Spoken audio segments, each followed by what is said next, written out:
deputada Augusta, deputados e deputadas, eu quero iniciar por onde concluiu o deputado Bruno Gonçalves, parabenizando pelos resultados que obtiveram no município, onde o pai dele é o gestor, a respeito da questão, notadamente aqui referenciada, da educação. E o meu assunto, ele inicia com uma avaliação da educação do Estado do Ceará também, destacando resultados positivos obtidos pelo Estado do Ceará. E é preciso a gente ter um olhar um pouquinho para trás, para poder a gente ter uma noção exata das grandes conquistas que estão sendo obtidas hoje pelo Estado do Ceará. Se você pesquisa na internet as matérias anteriores a 2006, você vai ter um quadro completamente diferente do atual.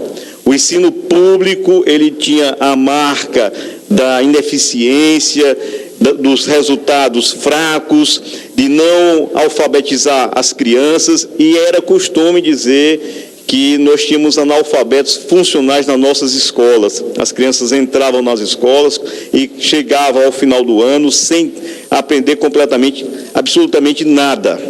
E quando você passa a ver as matérias jornalísticas e as avaliações que são feitas num período mais recente, você começa a perceber que o Ceará está obtendo resultados espetaculares, resultados cada vez melhores na educação. E aí eu quero destacar, depois disso, 2 pontos. A rede cearense, a rede pública cearense, ela colhe os melhores resultados do Brasil em indicadores de promoção, diminuição da repetência, queda de evasão escolar, migração para a educação de jovens e adultos. E é o primeiro do país com a menor repetência e tem a menor taxa de evasão escolar do Nordeste. São dados, assim, que merecem ser comemorados e já foram ressaltados aqui diversas vezes, como a questão de que entre as 100 melhores escolas públicas do Brasil, as 24 primeiras são do Ceará e 77 desse total são escolas cearenses, que na avaliação nacional de alfabetização, o Ceará aparece em primeiro lugar do Norte e Nordeste nos itens de leitura, escrita e matemática, superando as metas do Ministério da Educação, e isso, obviamente, é resultado de investimentos crescentes que o governo do Estado tem feito na educação. O governador Camilo Santana, ele tem adotado nas últimas semanas, nos últimos meses, como regra, toda quinta-feira está entregando uma escola nova, uma escola completamente recuperada, completamente restaurada, uma escola nova para determinados municípios, em parceria que ocorre hoje com os 184 municípios do Estado do Ceará. Essa parceria, ela resulta num efeito sinérgico, aonde o poder do Estado aumenta a capacidade de funcionamento das escolas dos municípios e a parceria do município fortalece as intenções do Estado também, e quem ganha com isso é a educação, que aprimora a sua qualidade. E o governo, ele pretende agora fazer um justo reconhecimento disso. Tem aqui em minhas mãos um projeto de lei de autoria do governo do Estado, que ele vai instituir o prêmio Foco na Aprendizagem, destinado ao quadro funcional das escolas da rede estadual de ensino. Esse prêmio será um prêmio pecuniário, será uma remuneração que vai ser definida ainda os valores, que todos aqueles que compõem o quadro efetivo de uma escola serão beneficiados e, inclusive, os funcionários, tanto os professores temporários, secretários, todos aqueles que estão envolvidos na gestão e no funcionamento da escola, auxiliares administrativos, enfim, todos que estão dentro da escola. Porque cria uma coesão do grupo para que o aluno ele seja bem sucedido. E serão 50 escolas que serão premiadas, aquelas que se destacarem exatamente nesses itens de avaliação no Sistema Permanente de Avaliação da Educação Básica, SPAES, e nos indicadores de fluxo do ensino médio. E essa lei, ela está para ser votada aqui nessa Casa Legislativa, e eu destaco isso como sendo um dos ingredientes, um incentivo a mais para que a educação do Ceará continue a melhorar. Além disso, eu quero destacar também que o governo, ele está fazendo agora, destinando 14 milhões para promoção e gratificação de professores da rede estadual.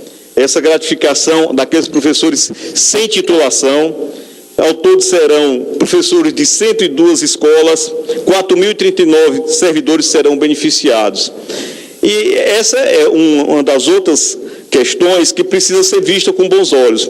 O professor que é mal remunerado, e aí o Ceará consegue avançar muito em relação à gratificação dos professores, no momento de crise que afeta diversos estados. Ontem eu estava assistindo na televisão e eu estava vendo o Rio de Janeiro, servidores públicos nas ruas para receber os seus salários atrasados.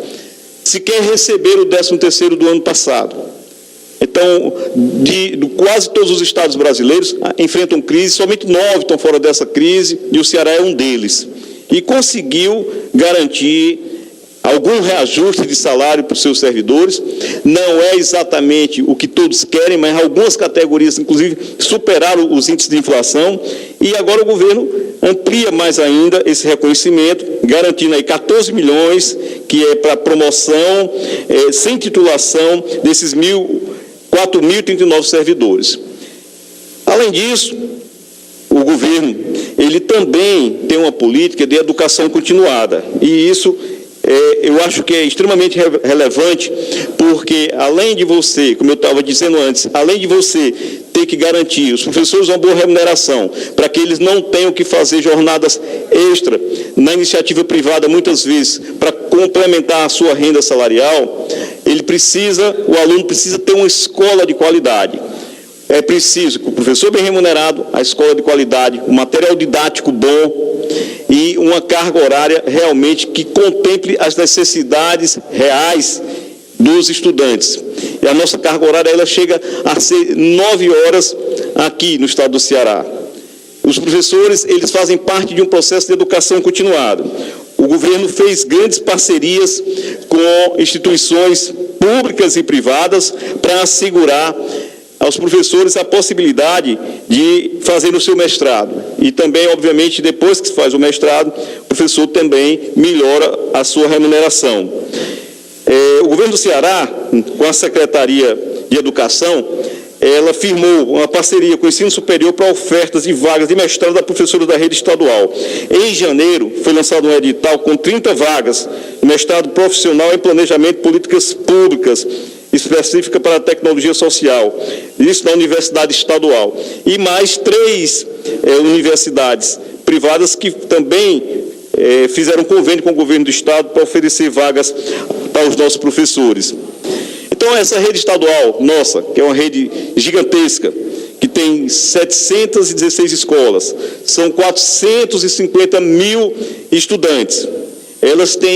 Temos aí 189 delas que funcionam em tempo integral, sendo 72 do ensino médio regular e 117 do ensino profissional. Sendo o objetivo do governo, até o final desse ano, colocar mais 45 dessas unidades para aumentar a sua jornada, passar a ser de tempo integral.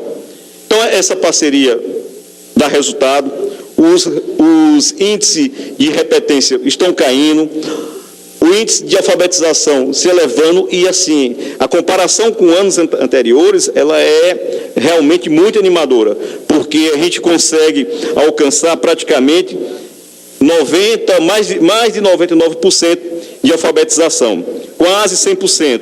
E isso aí anima o governo do Estado a continuar investindo, porque esse é o caminho para fazer as grandes transformações que o nosso Estado precisa. E investe também o governo em outras parcerias para que haja um acompanhamento e um incentivo dos nossos estudantes para que façam o Enem e que cheguem à universidade. E aí, outra vez, os resultados são positivos. O Estado aumenta a quantidade de estudantes que são da escola pública, que chegam às universidades públicas, às universidades particulares, e, como reconhecimento disso, criou também o programa Bolsa Universitário, que garante um salário mínimo para aqueles estudantes que são selecionados por mérito para que ingressam nas universidades e durante os que cursaram integralmente o ensino público e que são estudantes, são 1.000 estudantes que têm essa ajuda financeira durante o primeiro semestre que estão nas universidades para poder eles também conseguirem se estabelecer melhor e assim continuarem com o seu curso superior. Também em reconhecimento à valorização daquele que se destaca na educação, que estuda mais, o governo do Estado vai oferecer 4.000 carteiras da CNH Popular.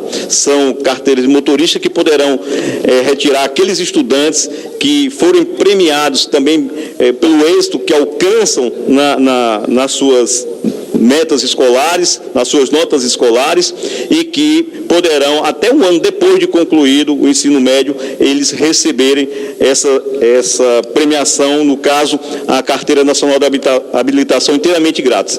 Essas iniciativas, elas são um conjunto de ações que tem como foco fazer com que a educação seja o terreno seguro, a estrada segura, que vai levar os cearenses a uma melhoria na sua qualidade de vida. Na contramão disso, nós temos o governo federal.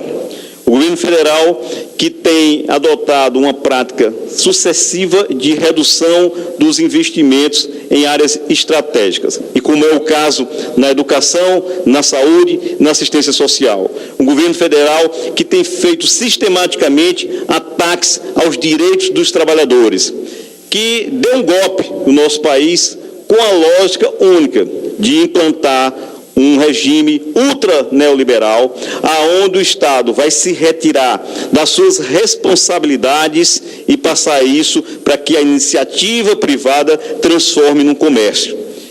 A estratégia do governo Temer é fragilizar a educação para que as pessoas tenham que se socorrer dos planos privados de saúde e, assim, enriquecer aqueles empresários que apoiaram o golpe e que controlam os planos privados de saúde. O governo Temer quer retirar e dificultar a aposentadoria dos servidores públicos, dos trabalhadores de forma geral, de tal maneira que aquele que tem um poder aquisitivo melhor e quiser ter uma aposentadoria enquanto tem vida, ele vai ter que ir para um plano privado. O governo Temer quer desqualificar e piorar o ensino público, de tal forma que aqueles que querem ter uma educação melhor terão que pagar por uma educação privada, porque a escola pública vai estar completamente falida e sucateada.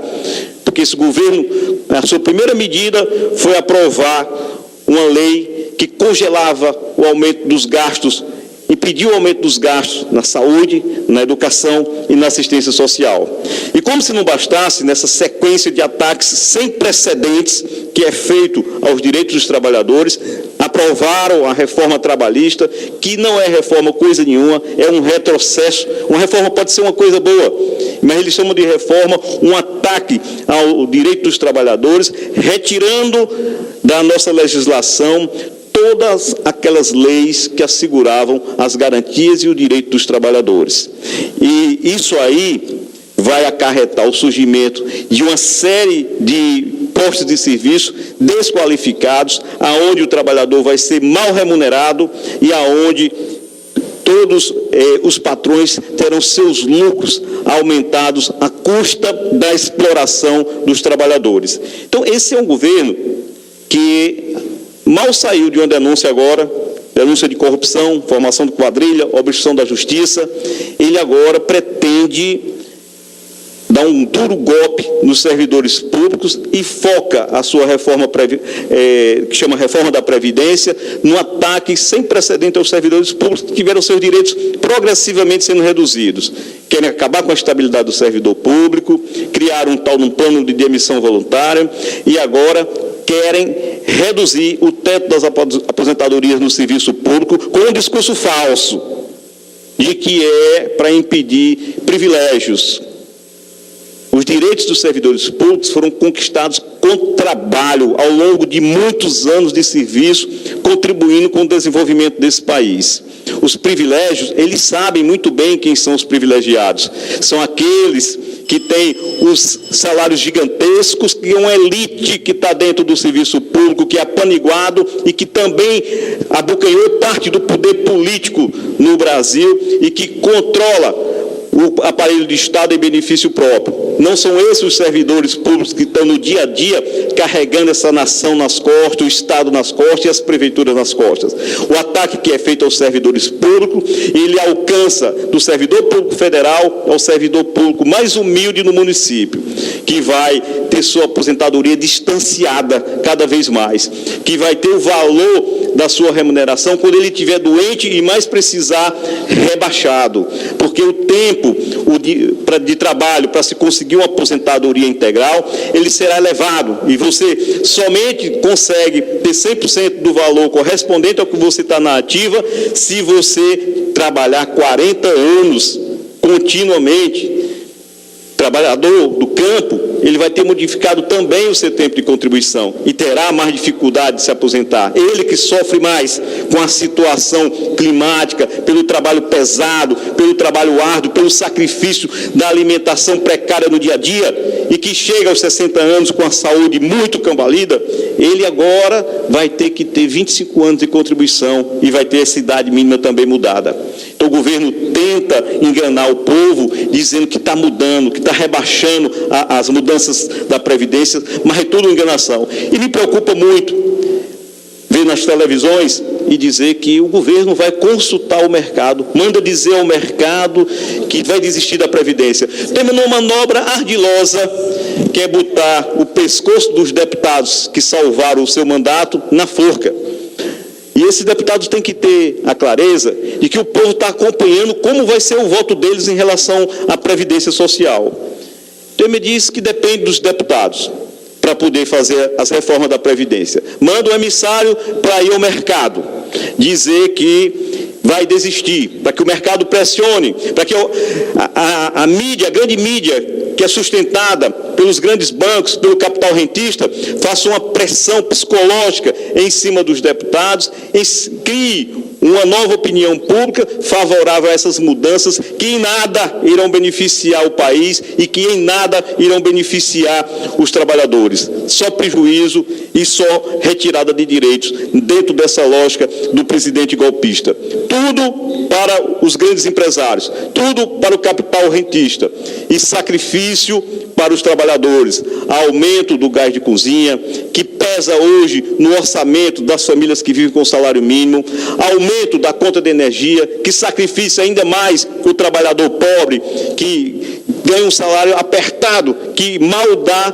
para comprar a sua alimentação, aumento do combustível, que vai terminar também prejudicando o trabalhador, que vai precisar se deslocar nos transportes públicos, nos ônibus, para o seu trabalho. Então, amanhã, dia 10, as centrais sindicais estão convocando todos os trabalhadores brasileiros a irem às ruas se manifestar contra o golpe e as suas ações, contra a reforma trabalhista, que passará a vigorar a partir do dia 11, depois de amanhã, contra essa tentativa de dificultar o acesso à Previdência para os trabalhadores e, enfim, contra todos esses abusos que têm sido cometidos por esse governo golpista, que é um governo a serviço dos grandes ricos e dos poderosos, não só do nosso país, mas principalmente do capital internacional, que tem que ser apropriado progressivamente das reservas de petróleo do nosso país. Presidente, muito obrigado.